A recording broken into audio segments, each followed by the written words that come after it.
What's breaking styles, guys? My name is Lokesh. So today I'm gonna be telling you about the time I injured my leg.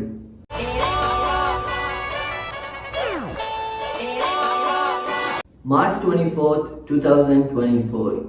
It was a Sunday and I had just gotten home with my parents from a restaurant. My parents had given me a treat as it was my birthday. I then reached home and took some rest.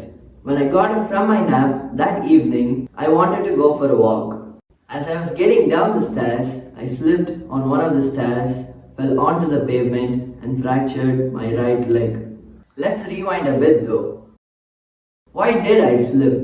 And what caused me to slip on the stairs? So just some context here. I was standing over here before the fall, and these couple of stairs led to the ground floor.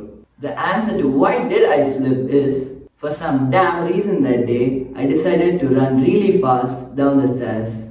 Little backstory here. I've had some terrible experiences which started off by me running really fast. This one time, when I was 7 years old, my mom asked me to get her something from the balcony, so I ran so fast and did not know there was water in the balcony. I then ended up slipping, falling onto the threshold, and injured this part near my eye. I'm grateful it wasn't my eye because that would have been a much bigger injury and permanent damage to my eye.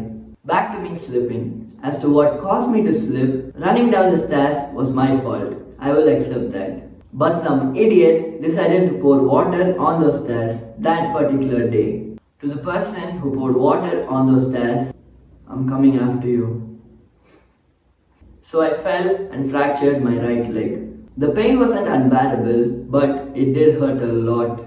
I've had friends who fractured their arm or leg, but this was the first time I've had a fracture. It's crazy how accidents happen in just a few seconds. Just like that, and it's already over.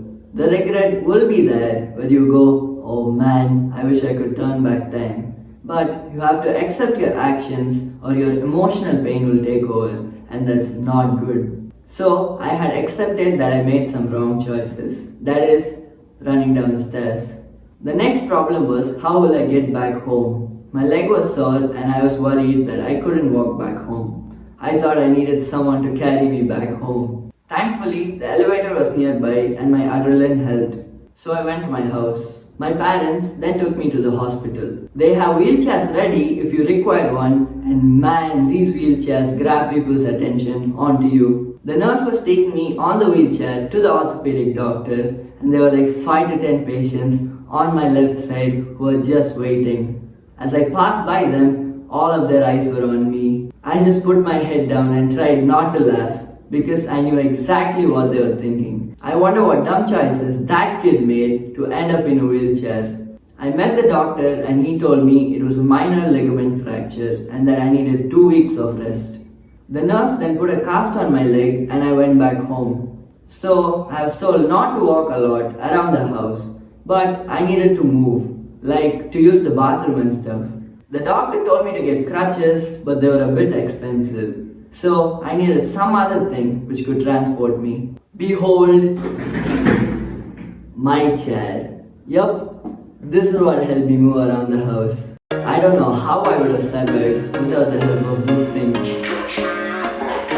My mom's a physiotherapist, so she would tell me that when she would treat patients, the most asked question to her was, when can I walk again? This was the same question running in my mind. I just wanted to walk as soon as possible. Walking is such a normal activity we do in everyday life that sometimes we take it for granted. When I was told that I'm not supposed to walk, all of a sudden I felt like just walking for hours. The 2 weeks I took lots of rest, ate tons of protein-rich foods such as eggs, chicken and fish so I can heal quicker, and binge watched some shows. When the 2 weeks were done, I visited the doctor again for an update on my fracture. He told me that I was healing and that I could slowly walk around the house. But I had to wear the cast for another week.